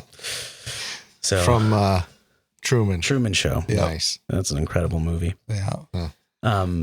So Rear Window. Yeah, let's move on to Rear Window. We're at 1 hour and 18. Just wanted to let you know. Yeah. What's our what are we shooting for? We typically shoot for an hour. Oh, okay. But we talked maybe 20 minutes. We've never just gotten to an hour. We've done It's it always once. over. We talked about 20 minutes about Bigfoot Falls and stuff like that. Yeah. So I'd say, we can give a little more time to Rear Window. Yeah. So, I liked Rear Window more than I liked Rebecca. I had a lot of trouble kind of getting into Rebecca. And I think one of the problems I had was I don't know these actors. Right.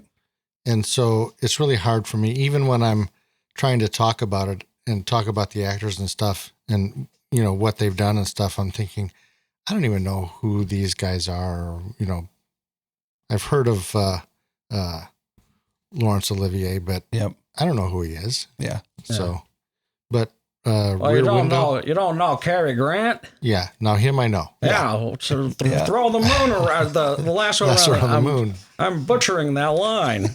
So I think the first date that I took my wife on when we were first dating, we went to Gladiator. And if you've seen Russell Crowe. yeah, Okay. if you've seen Gladiator, like right out of the gate, the first 10 minutes is this massive battle scene between the Goths and the Romans, Right. and it's just massive. There's tons of cuts. There's a lot of action. There's flames. There's swords. There's Severed heads. yeah. I mean, there's just horses. It's huge, Right. right? And we're used to that. We're used to a film starting out, and within the first couple of minutes, we have a giant action scene. Our inciting incident is something massive that grabs our attention. Right. Rebecca, no. Rear Window, no. They're Right. slow burners, right? Right. And I think that's a newer tool that we use because our attention spans have been shrinking for a long time. Yeah. But with these older films, it's about the storytelling. It's about letting it build and letting it grow. Right. Luckily, A24 has been kind of keeping the slow burn alive. Yep. They've modernized the slow burn. That's a little newer of a movie. And so because a lot of their stuff is slow burn, I can go back to these older movies that are slow burn and kind of be able to keep up with it. Yeah. Rear Window was a little slower for me at first, but once I was just like, remember, this is an older movie. You know that this is how they are. Give it a few minutes to ramp up. Also, Right. Mom said to pause the recording and go feed Prince to shut him up. So Can we pause it? yeah, we'll pause right here. Okay. All right. Yeah. All right. Here we go. Ready? And we're back. Yeah. Speaking of cuts and edits, This right. This podcast was shot in one long continuous take. Justin Timberlake did a music video that was one take. Oh, really? Yeah, I can't remember what the name of the song was, but it was within the last 6 or 7 years. And it was pretty cool. They rented a warehouse and had a bunch of stuff set up on it and did the one take on it. That's cool. I think I may have heard that. Yeah. Yeah. Huh. Yeah. So One takers. we're talking about Rear Window. You're just a bunch of one takers. One takers. Yeah. Yeah. Rear Window. You can one take my gun when you pry my Cold deading. Yeah. So first thing I noticed is that it looked like a play. You can tell everything was a set, but I don't think people cared back then. I think modern audiences are like, that's a set. But, back in, the 1950s, they were like, of course that's a set. They have to be somewhere, Yep. right? Yeah. It was like watching a play. Yeah. And you just doing... It was a set, but I actually read that the building across from his window, Jimmy Stewart's window, that building was those were real rooms, and that who was it? The dancer. They called her Miss Torso. She actually stayed in that room and kind of lived there during that whole thing. Oh, wow. Yeah. That's cool. Really? Mm-hmm. That's what I read. Huh. See, that's one of the things I wanted to talk about was Miss Torso. They did a couple things with her. I'm like, oh my gosh, could you do that in the 50s? Right, like right. when she takes off her top and you're like, whoa, oh my gosh, I didn't know. Like you could do that now. Yeah. There's no. Well, the dancing, and then she goes over to the fridge and she bends over and she's shaking her hiney, and I'm like, holy mackerel. Yeah, at the time that was, I mean, probably so racy and Yeah. avant-garde. Right. You know? And just like Hitchcock showing a toilet on screen, the audacity. Right. How Yeah. dare he? Yeah, the first time Hitchcock was the first person to show a toilet on screen in one of his Oh, movies. really? Yeah. Nice. Psycho. Mhm. That was what it was. Yeah. Yep. Yeah. So there was just so many things. And speaking of also of Miss Torso and stuff like that, it reminded me of another thing that I wanted to talk about, was the Kuleshov effect. You're familiar with that? No, huh? So the Kuleshov effect was another You thing. made that up. Yeah, I did. I'm sorry. Let's move on. Okay. No, the Kuleshov effect was something that Hitchcock played with a lot. And it was Kuleshov was either a Russian cinematographer or a Russian editor. I think he was a Russian editor because when you listen to what I'm about to tell you, it would make more sense that he's an editor. Yeah. But Kuleshov was talking about, and Hitchcock too, we're talking about how the cut before another shot is directly affected by the shot that comes afterwards. So he's talking about how you show a man, and of course in this video, it's Hitchcock playing the man. Mm-hmm. And he sits there and he's just staring kind of at the camera. And then it cuts to a baby, a woman and a baby at a park kind of playing. And then it cuts back to Hitchcock and he just gently smiles. And that's it. And then he goes, now watch, I'm going to use the same footage of myself, but the shot that I cut to is going to be different. And so then it's him and he's staring at the camera. And then it cuts to a woman in a bikini, like laying on a beach. Mm-hmm. And then like she like unbuttons the back of her like bikini and like lays on the beach towel. And then it cuts back to Hitchcock and he gives that same smile. And he says, Oh. it's the same footage, but that smile has a different connotation because of the shot that preceded it. Yeah. Right. When I was looking at the baby and the mom playing in the park, the smile was a heartwarming smile because I was watching this family have fun together and play. But when it was with the woman in the bikini, the smile came from a perverted old man. And it's just this man watching this woman, get Right. undressed. And it was the exact same shot. But because of what it is adjacent to in the cut, that's what makes the difference. And that's called the Kuleshov effect. That's kind of interesting. Yeah. Yeah. So there were several times where, especially, what was the detective's name? His detective friend. I'm trying to remember what it was. But he had that friend that he kept coming over to investigate, and they did a shot where So that was Wendell Corey. His character was Tom Doyle. Doyle, Oh, yeah. that's what it was. So Yep. Doyle comes over and they do that exact shot where they show Doyle and he's looking out the window and you're like, what is he looking at? And then they cut to Miss Torso doing her thing. Right. And then it cuts back to him and he kind of gives that little smile. And then Cary Grant goes, by the way, how's your wife? Right. So I think one of the cool things about Rear Window is I think you're exactly right when you say that it comes off as a play. I think that's the whole point, right? It's this character which we can relate to, Right. because we're observing what he's observing, right? We Yeah. are the audience of this play, just as he is the audience of this play as it plays out in front of him. Yeah, we're in the same room as him. Yeah. We're sitting in that same room, and we get to watch, because when it cuts to the other apartments, it's always POV. Right. It's never an over-the-shoulder shot. You're not watching Cary Grant watch these people. You are watching these people. Right. Yeah. And when it cut, the only time Cary Grant is there is when he's in his own apartment. Yeah. You never see the two coincide together at all. Yep. So The other cool thing that I love about it is that there's no shots inside of that apartment building.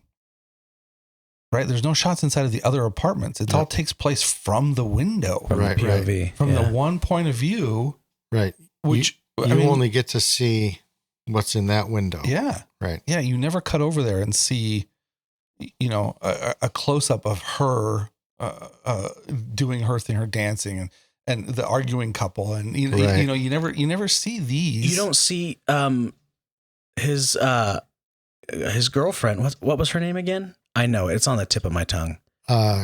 His girlfriend? Yeah, I need to have these pulled up. So it was Grace Kelly. Her name is Lisa Fremont. That's right, Lisa. Okay. Or he says, Lisa. That's what he calls her. Yeah. But you never see her investigation.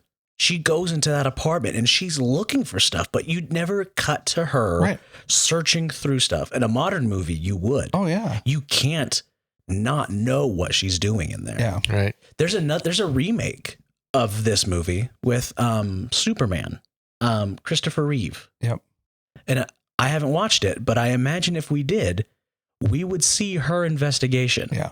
It wouldn't be like a play. Right. Right. And, it seems so simple just watching this from, somewhere, like watching it from Cary Grant's window. It seems such simple filmmaking, but it has such a profound effect on the final product of the movie that you can't deny how, it is going to have a different effect if we watched the investigation. There would still be suspense, of course. That was one of the things that I really liked about it was I thought it was really cool that what I'm looking at, what I'm seeing, I'm just seeing these windows, and whatever's in that window, that's what I get to know. Right. Yeah.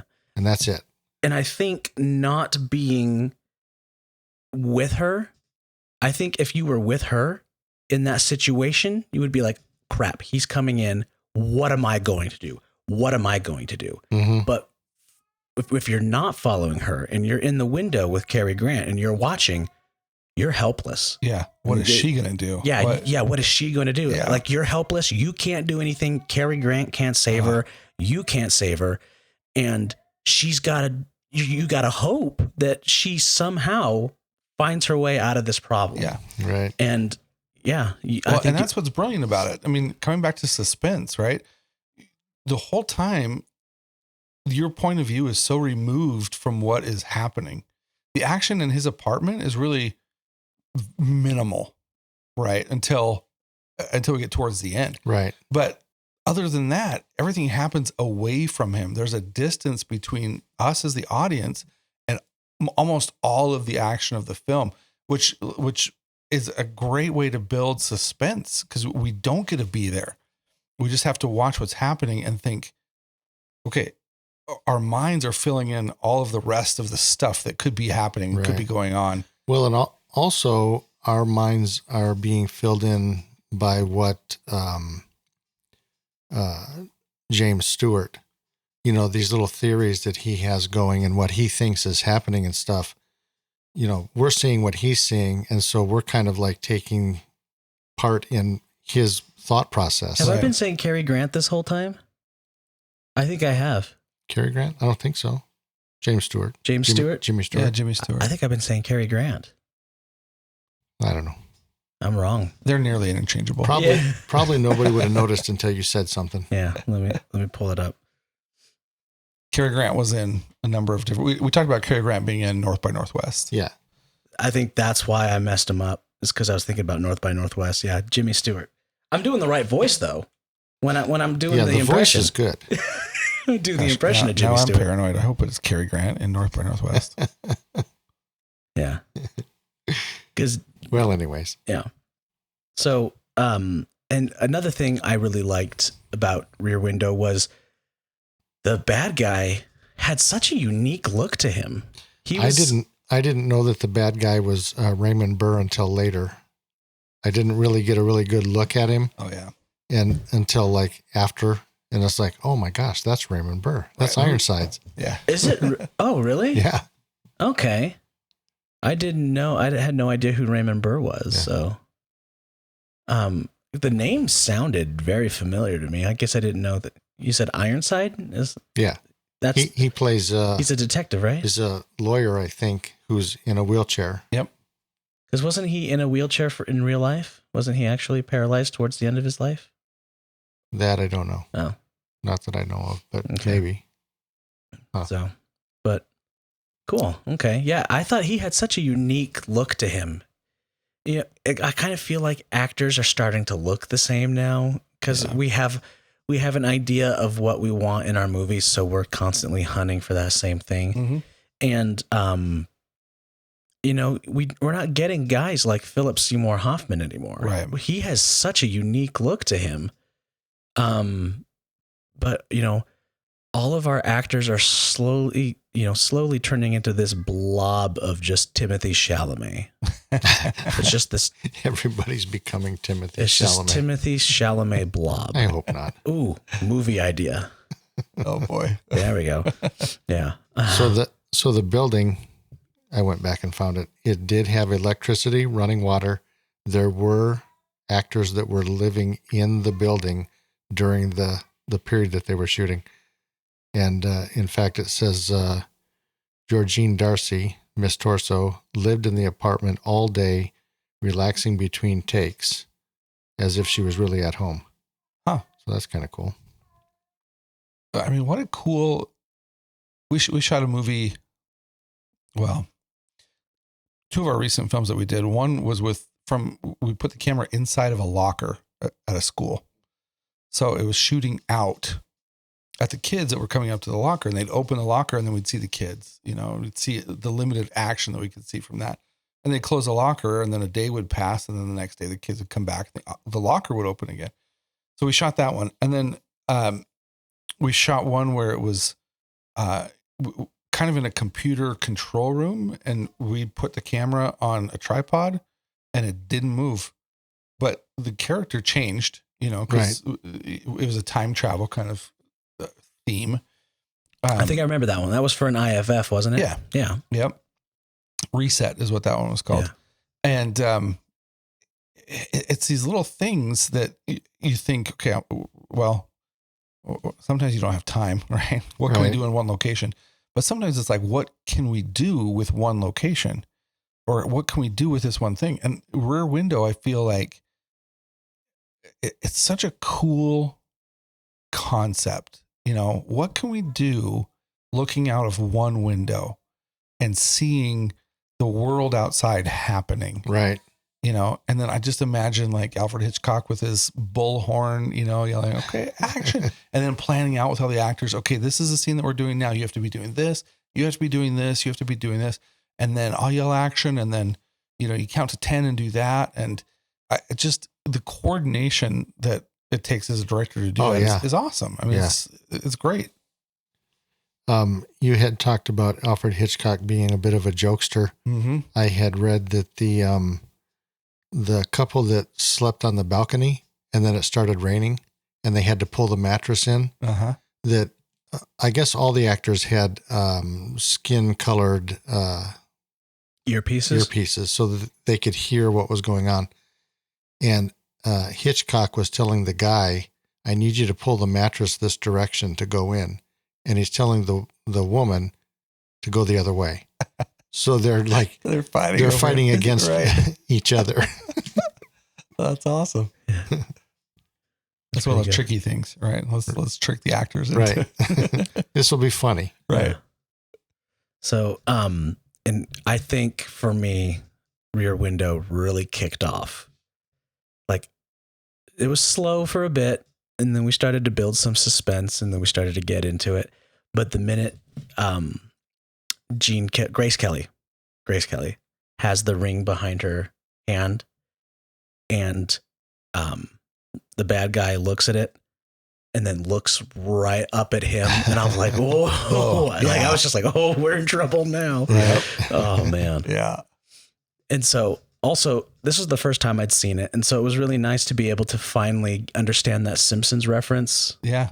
Where, well, we were kind of talking about it earlier, where Bart has the broken leg and he's stuck in his house all day. And then, there's Jimmy Stewart across the street with his camera watching him. And he goes, hey, Grace, there's this sinister looking kid staring at me through his window.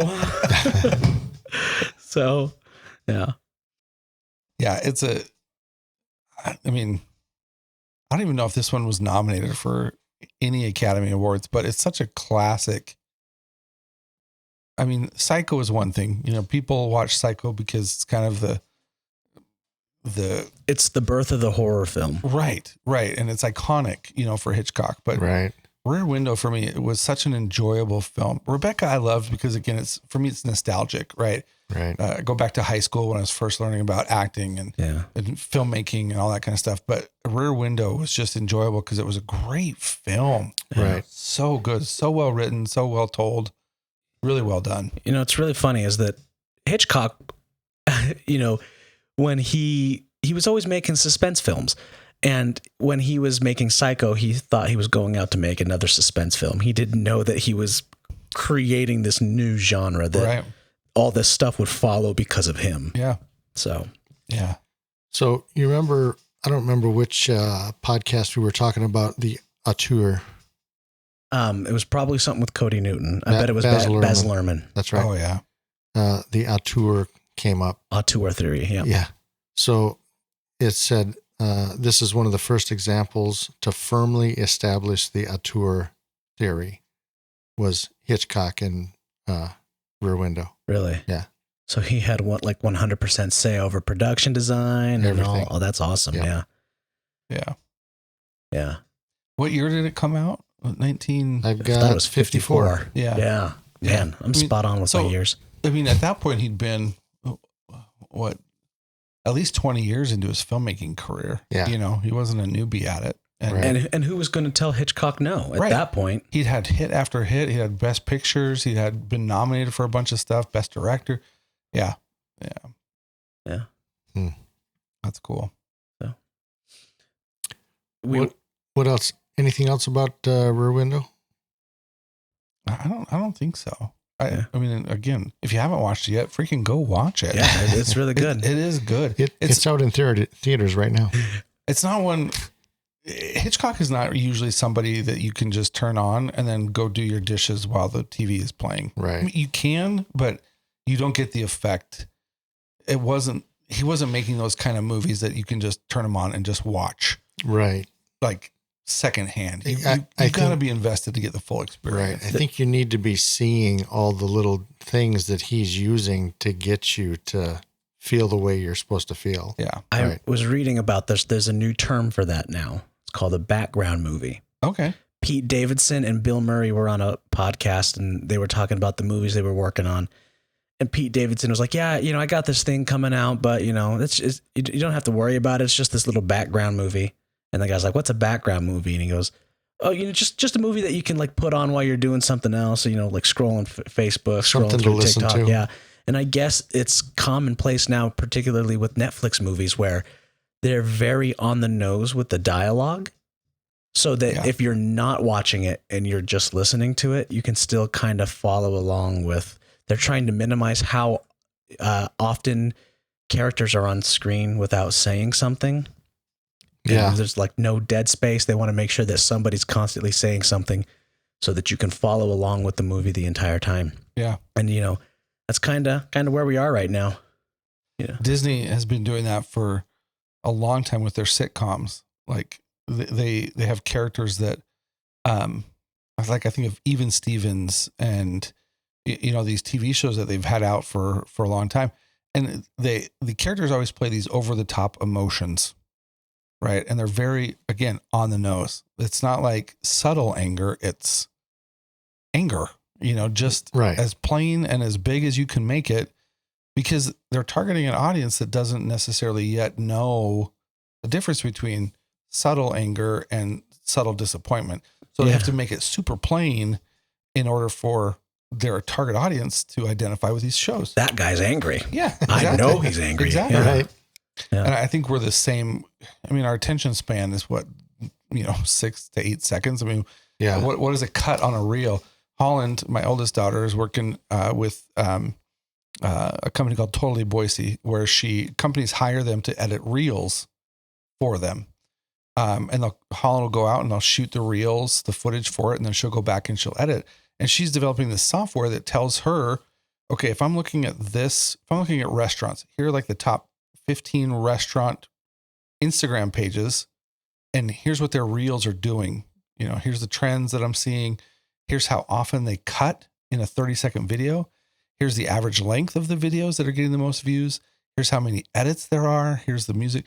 So, I mean, she's like, man, if you're not editing, if you're not cutting every at least 3 seconds in a 15-second reel, you're taking too long. It's like 3 edits in 3 seconds is usually closer to what they're looking at. But I mean, how soulless is that? Yeah. Where you have, okay, these are the top 10 videos and you have to edit like this, or else we're not going to get any engagement. Yeah. And there's no creativity in that. She can't take any artistry and really create, and I get, it's a cookie cutter approach to doing things. It's a Hubble home, but Well, for like a movie. We've taken our understanding of human psychology and boiled it down to where, okay, this is where we're at, and this is what works in marketing. Right. We're not going to be creative. We don't have to be. We just do what works, and bada boom, bada bing. We're looking for the money. Yeah. Yeah. Which is, coming back to indie filmmaking, it's the complete opposite of indie filmmaking, right? Yeah, it's great if we make the next Blair Witch Project or Napoleon Dynamite or whatever it is that we can sell for millions of dollars. But that's not what most indie filmmakers are doing. That's not what they're going for. They're looking to tell cool stories. Right. Yeah. We've talked about this before where somebody will come along and makes some independent thing and it's truly remarkable. Yeah. And then the studio system will be like, that's doing really well. Right. That works. Let's make 100 of those. Yeah. Right. Until it doesn't work anymore. And then we'll find what else is working and we'll exploit that. Well, let's cash it out. Yeah. Let's exactly pull as much money as we can out of it. And we've talked about the indie explosions of the 70s with Scorsese and George Lucas and the guy who did Mission Impossible, Brian De Palma. That's who it is. So they were called the Hollywood brats. They were these people who were going against the system because the studio system had just been abolished and the Hays Code had been lifted. So you could get away with anything in the 70s. You can put whatever you wanted onto film because there was no rating system. There was like a couple years where the Hays Code was gone. We didn't have the MPAA. And so it was just the Wild West of cinema. Right. And the same thing happened in the 90s where, after the 70s, in the 80s, they were like, this is what worked in the 70s. Let's mass produce what worked in the 70s. So then you get the 90s where you get Quentin Tarantino and, Paul Thomas Anderson and to a lesser extent, Wes Anderson. And they're counterculture. Yeah. And we are on the cusp of that now. Yeah. There's going to be a new indie boom. People are Marvel was incredible. Yeah. Marvel movies were so good and they were so fun. But after a while, I was like, wait a minute. Did I just watch Iron Man? They just painted him green. Yeah. Right. You start to realize you're watching the same thing over Same and over. character, Did I just same watch The character. Phantom Menace again? Right. But broken into an 8-episode series? I agree with you. And I'll mention 2 movies that I watched. Did I just watch A New Hope, but with lens flares? Right. Exactly. Yeah. And I mean, honestly, they're getting to a point where they can recreate stuff inside of a studio that they don't have to go out on location and do stuff. So they can make them a lot cheaper now, which means they're cranking them out a lot more with these big sound stages and LED screens. But regardless, I've watched 2 movies that I loved and lesser known. You can find them on Amazon. One was The Map of Tiny Perfect Things. Fantastic movie. And it's a film that is a great story and could be done by you, me, anybody. I mean, it took a little bit of a budget, a couple $1 million, and it is fantastic. No special effects, great story, super talented actors. Love it. Map of Tiny Perfect Things. The other one is My Old Ass. Have you guys heard of that one? No. Fantastic little story. Again, it's the slow burn, it's character development, but there's no special effects. There's nothing that you'd have to have this huge budget for. It just relies on a good story. Yes. Yeah. Yeah. And talented filmmaking, right? I mean, you need to make sure that it's that it at least sounds good. That's the number one. And then if it looks good, then you can go a long way with that. But again, these are budgets that are not out of the realm of an independent filmmaker, you know. And get me some non-Chalamets. Right. Yeah, give me some actors we've never seen before. I love seeing unknown actors because they are giving it their all. Yes. Yeah. Yep. Unknown actors they're studying the script left and right. Like, who was that actor that you had on Bigfoot Falls? Who played the dad? I thought he was phenomenal. Oh yeah, he did. Mick Johnson guy. Yes, he did such a good job. Fantastic. Yeah, I got to look him up on IMDb. You're going to get an IMDb credit, right? No, really? Yeah, Alec will put that on there. And Alec's our IMDb guy. I am somebody now. Yeah, IMDb. So before we grade these, however we're going to do that, yeah, I have no idea. Whatever our rating system is now, it's a mess. I did have one other note in here that I thought was kind of cool and noteworthy. So James Stewart, Jimmy Stewart, he was picked for the lead for this, but he wasn't the first person that Hitchcock wanted. It was Cary Grant, wasn't it? It was Jeffrey Jones. He wanted Jeffrey Jones. But he was busy doing Ferris Bueller. I was thinking on the way over here, it's like, how is Jeffrey Jones going to play into this episode? And then we started recording and I forgot all about him. Right. I was watching Ferris Bueller last night at work. Really? Well, not really. I was watching a reaction video. I was watching other people watch Ferris Bueller. Oh. Yeah. I was at a concert last night where they sang the Twist and Shout from Ferris Bueller. Oh, really? Awesome. Yeah. Yeah. That's pretty cool. It Save Ferris t-shirts. And I think I just threw out my Save Ferris t-shirt. What? Yeah. I had one for a long time. Dude, you don't you fold that stuff up and you put it in a box somewhere and you keep it forever. Yeah. Right. A quilt t-shirt box. Right. Yeah. It's just to put my coolest t-shirts made into a blanket. But yeah. And you pull it out and it disintegrates. Yeah. But anyway, we don't talk about Rooney. Or at least we shouldn't talk about. We don't bring him up. No, we don't bring him up. Except every episode. I love it. Yeah. So, How are we going to grade this? So Rebecca, I have to recuse myself. I did not watch this one. So, you guys can rate that one. How do you rate every episode? Somehow we come up with a different rating system to talk about the movies, and it's never the same. I think when we had Cody Newton on, we were rating them based on how many Hugh Jackmans Hugh Jackmans and stuff like that. Yeah. Okay. Things just or how many Ryan Reynolds. How many popcorns. Yeah. That kind of stuff. Exactly. So yeah. I think the first one we did, you talked about a letterbox. Blah, blah, blah. Letterbox is what I typically use to rate the movies. That's like a 1 through 5 scale with like half stars available, with my half star being Apollo 18. Yes. And my 5-star being The Godfather. The Godfather. Yeah. Well, if we're pulling from this episode, we could go with film reels, right? Yeah. How many reels? Okay. Ooh, there how many we go. film reels? Yeah. And we're talking the 10-minute. 10-minute reel. Not the 20-minute. Yeah. That goes in a projector. The 10-minute that goes into a camera. Yeah.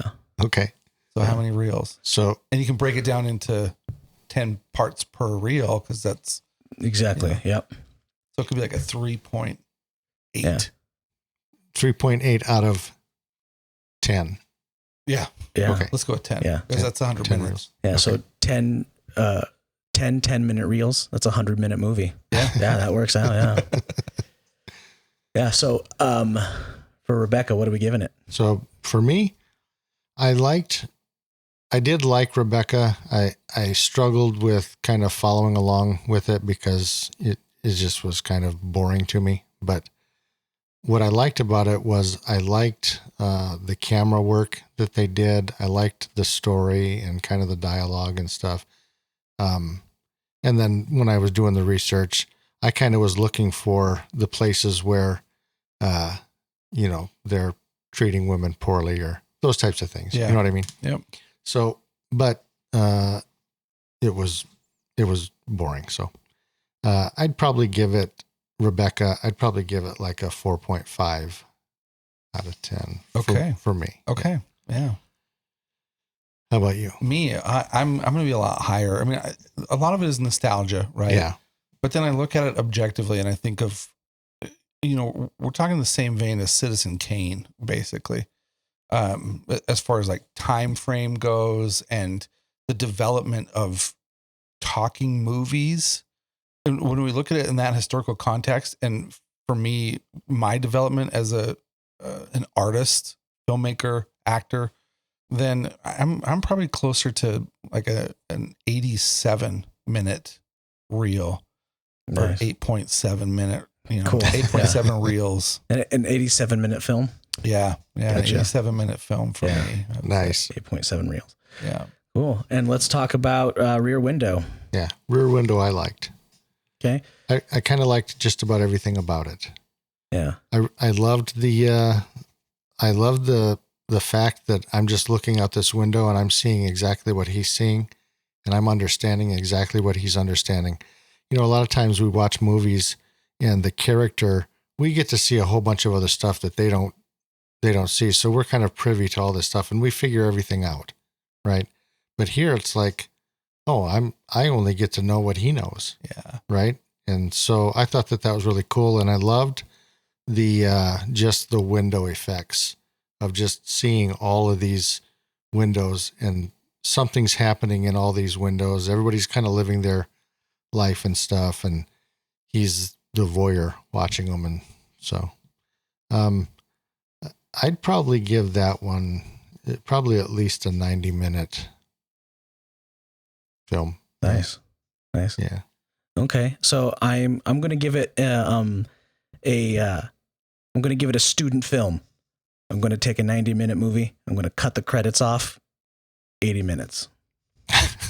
So eight reels. Okay. 8 reels of Kodak Vision. Nice. Okay. On a 35 millimeter camera. Yeah, 35 millimeter. Mm-hmm. I'd probably agree with you, Tabor. I'd probably put it at an 8 reel movie. Yeah. I mean, I love it. It's, yeah. I mean, honestly, yeah, it's fantastic being in that position of a voyeur. Yeah. Just like Jimmy Stewart. And he does a great job, right? And we are all in that same boat as he is. And it's just a fantastic feeling. The seeing best, stuff and not knowing what's going on. The best scene for me was when he falls off the balcony. Yeah. That it was like the Vertigo. It was the same type of thing. He was in Vertigo. Yeah. Yep. Yeah. But I thought it was hilarious. Another Hitchcock movie. Yeah. Cool. All right. Well, Jared, thank you very much for coming on and thanks for having me. Being so freaking knowledgeable about Hitchcock. This was awesome. Well, I know. Yeah. I didn't know much about him, and I'm thinking, how in the world am I going to put together a podcast? And I just don't know anything. Well, no, you came to this more prepared than I did, I think. I just don't think there's enough appreciation for, especially if you're an artist. I mean, you really gotta study a little bit and figure out, okay, where does all this stuff come from? I bet there's classes in film school that are devoted to Hitchcock. Yeah. There's a Spielberg class. There's a Hitchcock class. Yeah. The stuff that you were talking about, how the director has to, like the 20-minute shot and then the cut and this and that and stuff like that. And I'm just thinking, man, there's a lot to this. There's a lot of thinking and a lot of process and stuff. And so all that stuff's going on. They're making a really cool movie that I'm enjoying. But man, there's just so much stuff that director has to put together to do it. Yeah. Yeah. I will say this. Don't let that stop you from making films, especially if you're watching this or listening to this. there's masters that we can look back on and say they mastered their craft and did amazing work. Right. But just like us, they started somewhere. They started doing crappy student films, or Right. They started with Bump. Yeah. You know? Yeah. they started with their iPhone or whatever, right? Yeah. So don't let the fact that there are awesome movies out there stop you from making your own. And everyone has an iPhone. Well, everyone has a cell phone. Yep. So anyone who's listened to this, they can go out and start making their movie now. Yeah. Yeah. 100%. You don't have to wait anymore. You don't have to move to So Hollywood. the indie scene, I think from what I'm seeing and stuff, and going to some of these things that are where local people are putting together their movie and stuff, seeing some of the stuff that's being put together and the stories that they're creating, I'm feeling like, man, Idaho, I think something's going to happen. I think the indie scene is going to get huge. Yep. Yeah. We're at a spot right now where we have, filmmakers like Cody Newton. We've got the Norton brothers and Zoe Kelly and some other people that are creating feature length films. That are writing scripts. Brandon Freeman that are going to be feature length films, and I think the talent and the tools that we have available here in an indie market that are affordable but still super high quality. I think you're right. I think in the next 5-10 years at the most, we're going to start to see a lot more features come out of the Idaho indie film market that are going to be super good quality. So all we need is a tax credit, and then that snowball will start rolling. Yeah. Right on. So where can people go to see your stuff, Jared? We have a YouTube channel called Stull Train TV, STULL Okay. Train TV. And we have playlists on there that are kind of collections of films that we've done. We don't post a lot of our own stuff on there because we work collaboratively with other people, and they post on their channel, but we add them to our playlists. So they can go there and see. Nice. Thanks for listening to My Dad's Movie Podcast.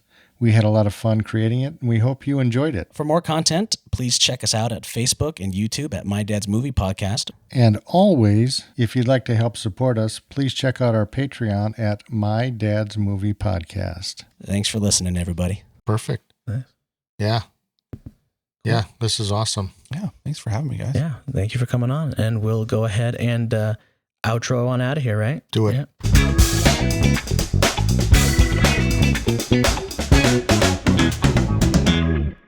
And we're gone. And we're going late. No, another Jimmy Stewart. All right, I'm done. All right, I'm out. Boobs.